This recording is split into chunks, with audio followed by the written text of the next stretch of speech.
Welcome back. Journal number 8, narrative essay. I know every time you hear that word essay, you guys freak out, but there's no need to freak out because we've kind of been doing this all 9 weeks. So this week is our final assignment for our narrative writing unit, and this will be a test grade. It's kind of just to see how well you have improved throughout the 9 weeks. So like I said, we've been doing personal narrative, and a personal narrative is just when you're telling a story about your own life. You're the narrator of your own story. So with this assignment, you're going to take one of your previous journals and you are going to perfect it to something that you want to turn in as your essay.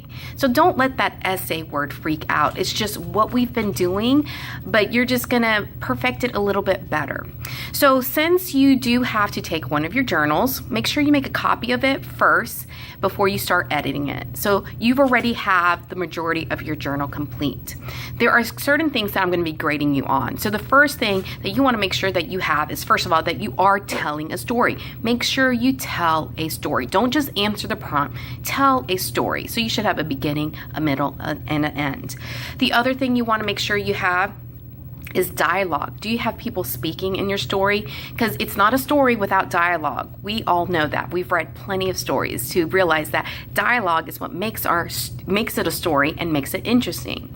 You also need to have transitional words, because in a story you want it to flow nicely. So make sure you have first, then, afterwards, finally, those type of words in there.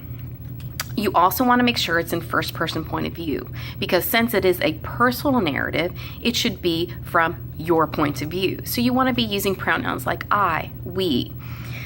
And this week we are adding the introductory and concluding paragraph, because you have, in all your other journals, you've just told your story. But now you have to introduce your story and introduce the prompt. And then after your story, you want to conclude it by reminding the reader why you were writing or telling this story.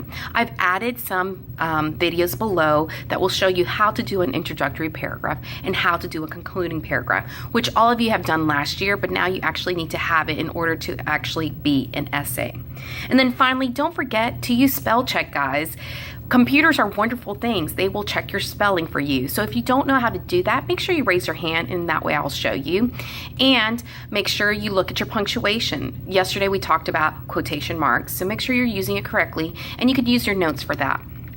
So this is your final personal narrative essay or final personal narrative journal prompt. So make sure you do well. It is for a test grade, and I have included everything that you need to have in order to get a good grade on this. Use it as a checklist. Down below, I've listed several resources. The first one is a sample essay. The second one is a graphic organizer. If you wish to use, you could print it out. Then I have a video for an introductory paragraph, and then a video for a concluding paragraph. Use your resources as well as your notebooks to do your best. And don't forget to use your best resource, which is me, of course. I'm here to help you in anything that you need. So with that, happy writing, and until next time.